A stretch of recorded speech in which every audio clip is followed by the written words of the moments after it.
අදත් මගේ YouTube channel එකට ගොඩාක් ආදරෙන් පිළිගන්නවා. අද හදන්න යන්නේ පුංචි කෑමක්.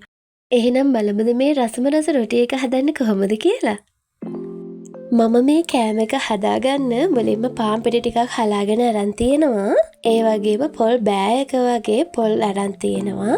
තව කරපිංචා ටිකක් පොඩියට chop කරගෙන අරන් තියෙනවා. වගේම ලුණු ටිකක් chop කරගෙන අරන් තියෙනවා. පොඩි කැරට් අලයකුත් අපි මේ විදිහට grate කරලා අරගන්න ඕනේ.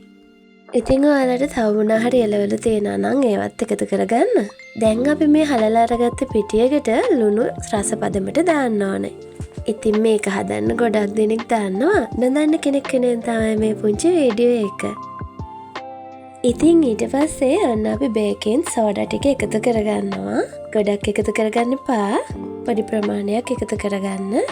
ඊට පස්සේ අපි ගාගත්ත පොල් ටිකත් මේකට එකතු කරගන්නවා. ඒකටම අපි පොඩියට කපාගත්ත කරපිංචා කොළ ටික, ඒ වගේම ලුණු ටික, කැරට් ටික මේ ටික ඔක්කොම දාගෙන අපි මේ ටික දැන් කලවම් කරගන්න තමයි ලෑස්ති වෙන්නේ. මේක පොඩ්ඩක් සැරට දැනෙන්න ඕන හින්දා මම මේකට කෑලි මිරිස් ටිකකුත් එකතු කරගන්නවා.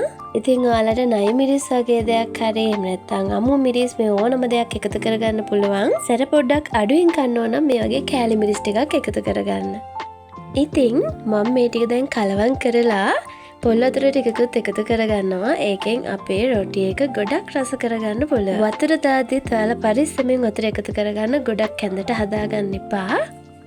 මොකද එළවලු වල තියෙන වතුර ගතියක් දැන් මේකට එකතු වෙලා තමයි තියෙන්නේ. මේ විදිහට පිටි ටික එක ගුලියකට ආවම පොල් තෙල් ටිකක් දාලා තව ටිකක් අපි මේක නීට් කරගන්න ඕනේ. මේ විදිහට නීට් කරගත්ත අපේ පිටි මූලිය උඩින් පොල් තෙල් ටිකක් දාලා හොඳට පොලිතීන් එකකින් කවර් කරලා පැයක් දෙකක් වගේ තියන්න. ඉතින් මේ දවස්වල වැස්ස නිසා පොඩ්ඩක් පිපෙන්න වෙලා යනවා. ඒ නිසා ලිප ළඟ හරි තියලා තියන්න. එහෙම නැත්නම් රස්නේ ඇති ස්ථානයක තියලා තියන්න. එතකොට මේක ඉක්මනටම පිපෙනවා. මේ හරියටම පැය දෙකකට වගේ පස්සේ ඉතින් දැන් හොඳට පිටි එක සොෆ්ට් වෙලා තියෙන්නේ. මේ තමයි අපි රොටි එක හදන්න ගන්න ඕන හරිම පදම. දැන් තියෙන්නේ මේ විදිහට චූටි පිටිගුලි ටිකක් හදාගන්න. ඉතින් ඔයාලට ලොකු කටර් එකක් හරි එහෙම නැත්නම් බාස්කට් පියනකින් හරි මේක ලස්සනට එක හැඩයකට කපා ගන්නත් පුළුවන්. ඊට වඩා මේ ක්‍රමේ ගොඩක් ලේසි. ඉතින් ඒ නිසා මම මේ විදිහට හදාගන්නවා. මේ තියෙන්නේ මම මේ විදිහට හදාගත්ත පිටිගුලි ටික. ඉතින් අපි දැන් රොටිය හදාගමු. මම මේ වගේ පෑන් එකක තමයි හදාගන්නේ. ඉතින් ඔයාලට පුළුවන් තැටියක රොටි හදන තැටියක හරි මේක හදාගන්න. මේ විදිහට පොඩි පොඩි ගුලි අරගෙන හොඳට තුනේ කරලා ඔයාලට ඕන පදමට හදාගන්න පුළුවන්. මේ විදිහට රොටිය දෙපැත්තම පුච්ච ගන්න ගමන් මම ඒත් එක්කම රොටි කන්න සම්බල් එකක් හදාගන්නවා. දැන් බලමු මේ සම්බල් එක කොහොමද හදාගන්නේ කියලා. ගාගත්ත පොල් වලට අපි එකතු කරන්නේ කරපිංචා. ඒ වගේම කපාගත්ත ලුණු ගෙඩියකට එකතු කරගන්න. ඊට අමතරව තක්කාලි ටිකක් වැඩිපුර එකතු කරගන්න පුළුවන් නම් අපි සම්බල් එක රස කරගන්න පුළුවන්. මම මේ එකතු කරන්නේ සුදු ලුණුයි මිරිස් කරල් ටිකකුයි තෙලේ බෙදලා ඒක හොඳට අඹරගෙන.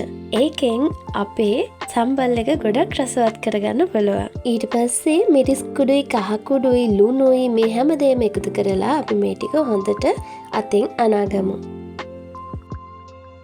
ඇඹුල් මදි වගේ නම් ඔයාලට දෙහි හරි එහෙම නැත්නම් ලෙමන් හරි මොනම හරි ඇඹුල් වර්ගයක් එකතු කරගන්න පුළුවන්. ඉතින් ඔයාලට මෙතනදී සම්බල් එකට තෙල් එකතු කරගන්නත් පුළුවන්. මම නම් එකතු කරගන්නේ නැහැ.